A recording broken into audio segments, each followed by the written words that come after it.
All right, guys. So I've gotten a few emails, probably over the last 6 months. People wanting to know about radios. Now, traditionally, I'm not a big radio guy. I did the emergency radio video where I went over, a wind-up radio to have in case of storm, power outages, and stuff like that. But I keep getting emails and messages about, direct communications, if you will. This is my Midland CB Radio transceiver that I've used for years and has been on numerous hunts with me. Okay. It's pretty much worthless in the mountains, in the desert, and it's something I mainly take as just a portable CB for my truck, and I have a antenna that I can take on and off the truck. This is the new Baofeng. This is what we're going to be going over in this video. Now, Baofeng is essentially a Chinese company that's making affordable handheld radios. Now, that's ham radios that are handheld. It's essentially a clone, if you will, of a Kenwood. It's going to use the two-prong accessories, and pretty much every accessory that I have for it, from my headset to the paddle mics, are all, and even the earpieces, are all original Kenwood accessories, and they all work perfectly fine on it.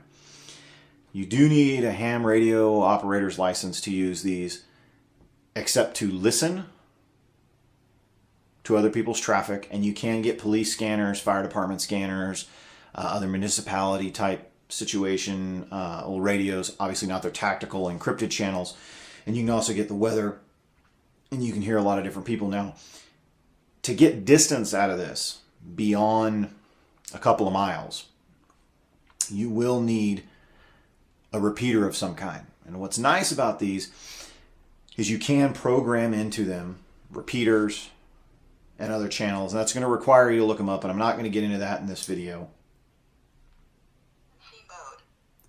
But these are fairly decent radios for their price.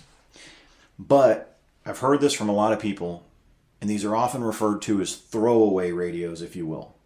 Okay. Now, in my experience, I know several volunteer fire departments who use these, and they don't throw them away.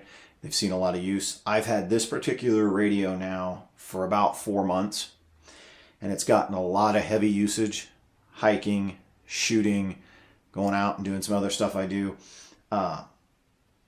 It has performed, in my opinion, flawlessly.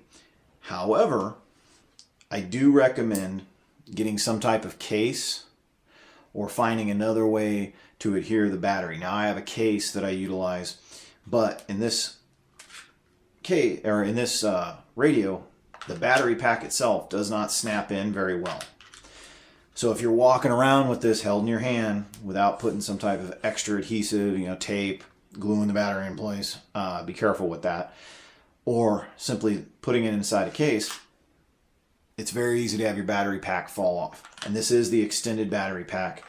And I found that the life on the battery is fairly well. If you have a full charge, one of the outings I went out on, we were out for 8 hours, had it on consistently, no battery issues, barely even took it down 2 bars.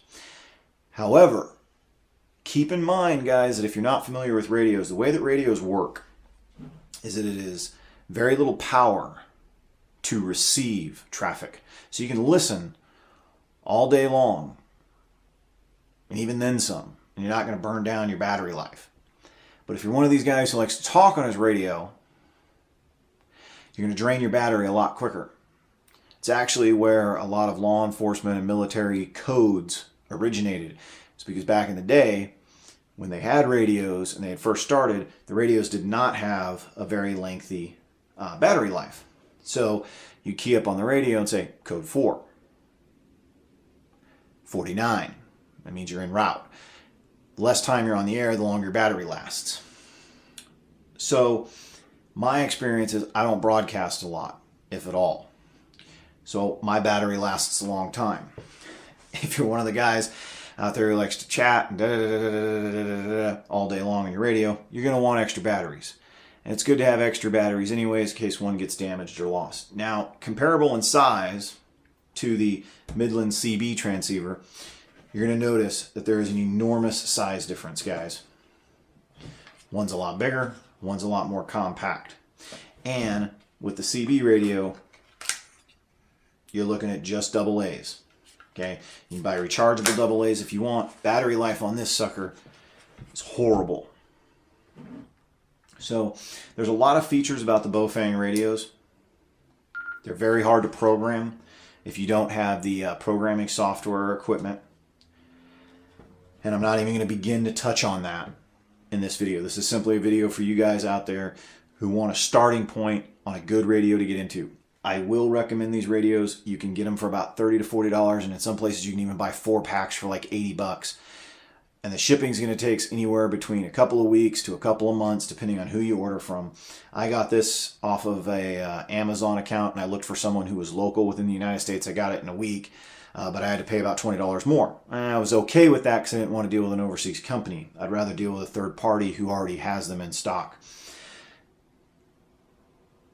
This is not going to function as good as a Kenwood or a Motorola.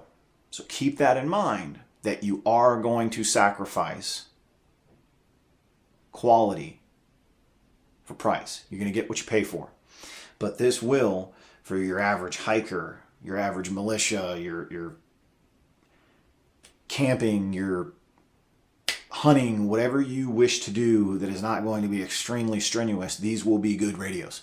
They are going to give you better distance than a Talkabout. They are going to give you better distance than a Midland CB radio. They are going to get you more. And you can program them into repeaters. You can program them into local municipalities to be able to listen in.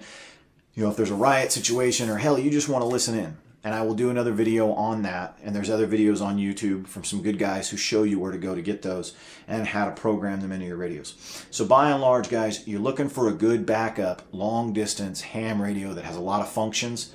This is what you want to go with. Yes, you're going to be giving your money to an overseas vendor, overseas manufacturer. But by and large, we all know that the majority of these radios, for the majority of the guys out there, are not going to get used a lot. And these type of radios, for their price, are going to be good ones that you can put inside your cabinet, inside your truck, inside your gun safe, inside wherever you have your tactical gear, your backpack. And when you need it, should a disaster occur, it'll be there, it'll work. Or, if that's not good enough for you, go out and spend $300, $400, $500 on a Kenwood, on a Motorola, or if you can get them used or cheaper somewhere else, you're still going to be paying 3 to 4 times more than what you will for these. All right, guys, look for some other videos, and I'll be going over some of the programming instructions and some of the other places where you can get some of the channels and so on and so forth. God bless, and you guys have a good week.